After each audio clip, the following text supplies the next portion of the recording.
Welcome to the Sailing Edge. In this week's episode, we sail from Gosport to Portland. We feed some swans.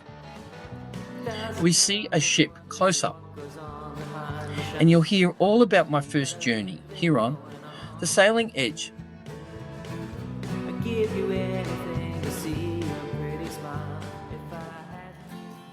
It was time for our first journey. Gosport to Portland Harbour, just 60 nautical miles, but for this mug sailor, it was the longest journey I had ever taken and the first time in my new sailboat. I mean, what could go wrong, right? I was about to take a big risk. Let me explain. With no experience on 34-foot sailing boats and facing the longest journey I'd ever considered, it seemed like a foolish thing to do. I was planning to have an experienced skipper join us. However, time and availability conspired against me. I was required to leave the marina at Gosport within 4 weeks of purchasing the boat or be up for additional costs and fees. I began to watch the weather like a hawk, and it looked as though we had a perfect window for the coming Saturday. So trepidation turned to action as I started planning the trip. Could I actually do this? Was I capable? And most importantly, could I ensure the safety of my new boat, my crew and myself? Not only was I inexperienced, but my crew member also had never been on a sailing boat before. Although a qualified diver, handling sheets, lines and trimming sails were a foreign language. We didn't even know if seasickness was going to be an issue. Nevertheless, I was confident that I could motor the whole way if necessary, and I planned on that basis. I consulted with the locals at Gosport, had the route checked and set my waypoints, and it was squeaky bum time. So plans were made for an early start.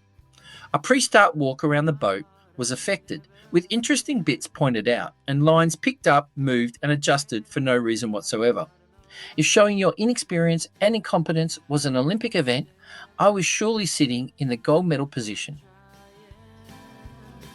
We prepared for the evening and fed the now familiar resident marina swans, who seemed to acknowledge that we were pretenders but a nice source for food. They even told the local fish that these two idiots were preparing to sail tomorrow, so they came for a final look at us too. That night, I settled down with the plans running through my head. It was an early start, 6 a.m. up and a 7 a.m. departure, when the wind was low and the tide was high. This mug wasn't going to be caught out by shallow water and leaving in high winds. With all these thoughts, what ifs and maybes running through my head to the loud soundtrack of a snoring crew, I had little sleep. So having at least 4 or 5 minutes sleep, I was awake before the alarm and greeting the sun as it rose over the marina.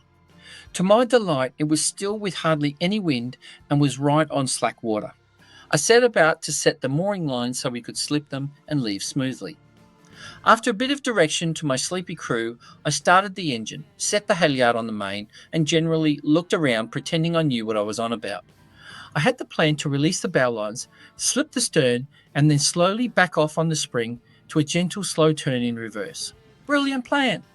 This all came crashing down in 3 minutes flat when my crew pulled the wrong end of the mooring line and the loop was stuck on the mooring cleat.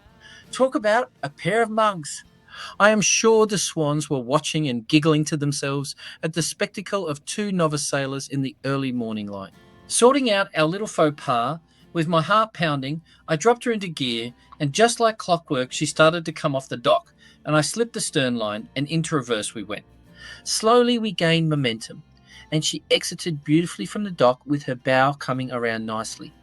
I felt a joy as my crew member confirmed we were clear, and the sweet sound of water passing our hull started to fill my ears. Slowly creeping our way through the marina slalom between berths and alleys, we made it into the main exit channel towards the Solent. Portsmouth across the way, and the threat of a myriad of ferries, large commercial and military vessels intimidating this novice sailor.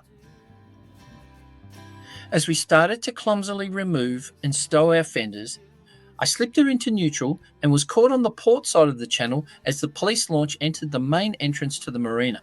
I sheepishly waved to the kind police officers as they passed me on my starboard side. I am sure my fumbling to untie fenders and the rookie mistake of being on the wrong side of the channel never gave us away as mug sailors at all. Now, well and truly in the small ship's channel, I started to settle my nerves.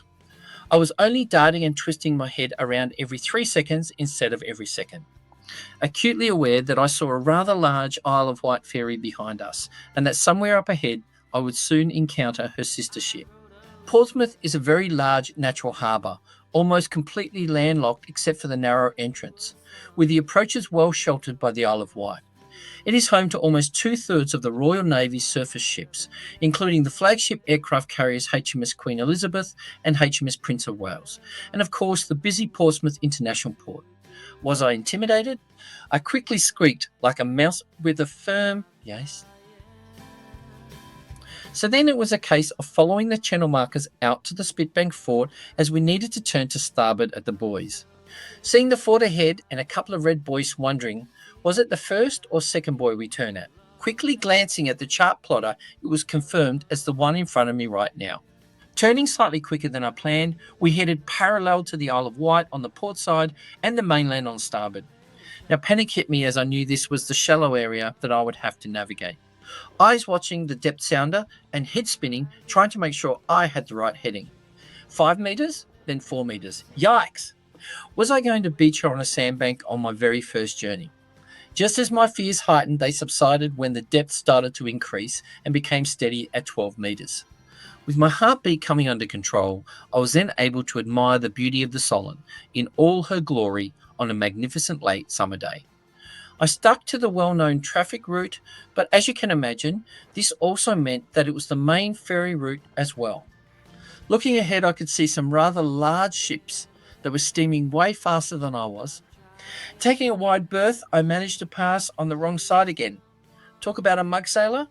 I settled into a routine and began to feel the wide grin that was now permanently fixed to my face. This was simply bliss. Motoring in my own boat on the longest journey I had ever undertook at sea, in foreign waters, the UK is not my birthplace, and with a touch of pride that I had got this far without drama. It was going to be a long day, but so far, it was amazing.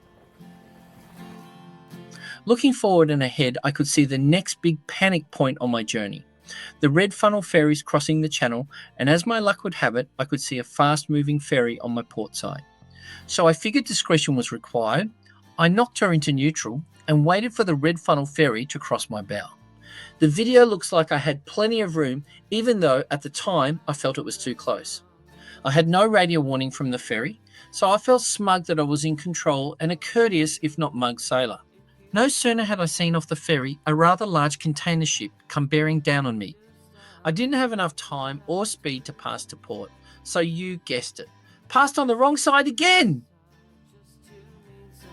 Scanning the horizon and checking for any contacts on my AIS, I was then confident to move over into the channel for the run down towards the Needles. Another narrow channel, but thankfully devoid of any further large vessels.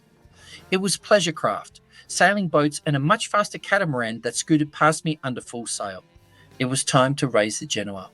Inspiring such confidence in my crew, I went through the procedure with highly technical terms.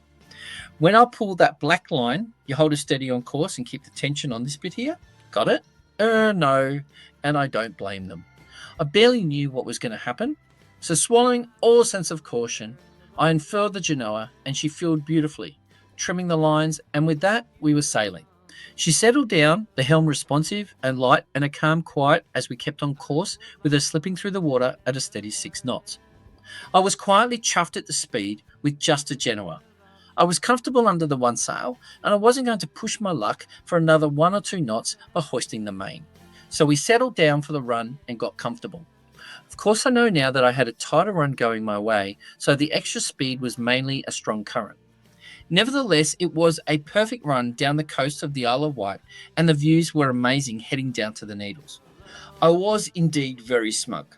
The Needles approached, I was in awe. This is truly an amazing part of the English coastline. Finally rounding the last marker, we turned towards Portland and the Jurassic Coast. It was at this point I discovered the term beating to windward. The pleasantness of the journey soon turned to what the hell. As the tide turned against us, the wind right on our bow, and she was bare poles to our destination, some 7 hours away. It was going to be a long journey as our speed over ground was now down to 1.2 knots. The autopilot was now not handling the conditions, so it was going to be hand steering all the way. The swell was getting up and the wind was typically building, and right on our nose. We agonised as the estimated time of arrival hovered at around midnight or 1 a.m. We hunkered behind the shelter of the coach roof from the increasingly fresh and gusting wind. I can't tell you how strong it was as our wind speed indicator gave up the ghost, but it felt it was gusting up to 20 to 25 knots, more than enough for a mug sailor. Banging and crashing against the waves, our boat was definitely slamming hard. The next 6 hours were long and tiring, but I was too busy trying to ride the swell to film further as the conditions got challenging for this novice sailor. It was a small relief when we got into the lee of the Portland headland and could turn towards the northern entrance. We approached Portland Marina with a sense of relief. Both crew and I were exhausted, but I knew the hardest part of the journey was upon me. My first attempt at docking into our allocated berth. Prepping the boat in readiness was stressful. There was a lot of activity in the marina, and I decided to ring the marina office for assistance to our berth by sounding the mug "Sailor Alert." The first panic was a portside berth. Yikes, I realised I was going to be against the wind. This was going to be fun. I practiced a few reverse thrusts and turns with my crew yelling words to the wind as I verged closer to the marina wall. I wasn't in danger, of course, but in a novice sailor's mind, anything closer than 4 metres is a panic. I then saw the figure of a marina hand ready at the allocated berth. It was time. My heart pounding as I slowly entered the fairway towards the dock. Lining up, I slowly entered, and was surprised I entered controlled and close enough to the dock to hand the docking line to the marina hand. But disaster! I handed him the line over the lifeline. Rookie mistake number 1. As he struggled to arrest our forward momentum, it was closely followed by mistake number 2. Putting the boat into reverse, the nose drifted out, and I wasn't hard enough on the gas, nor was I skilled enough to prevent the nudge of my anchor hitting the upright safety light and rescue bollard knocking off the life ring. Much to the panic of my crew, who felt I crashed into the dock like a wild man. Now, in neutral as profuse apologies were made, sheepishly I explained it was my first docking, and I was assured it was okay. Things happen. We tied up the dock lines and spring lines correctly, and that was it. It's on dusk. It was 9:30 p.m. We did it! Sailed 60 nautical miles on my first ever voyage, and although there were mistakes made, no one died, and we made it safely, albeit clumsily, to our new home marina. Safely in our berth, it was time for some well-earned rest and recuperation. Now the work was about to start. So there you have it, this mug sailor's first journey. Thanks for watching and listening to my story, and if you'd like to stick around and see what else I get up to, then why not subscribe? If not, maybe we will catch you again sometime when our horizons meet and the winds are fair. Mug sailor out.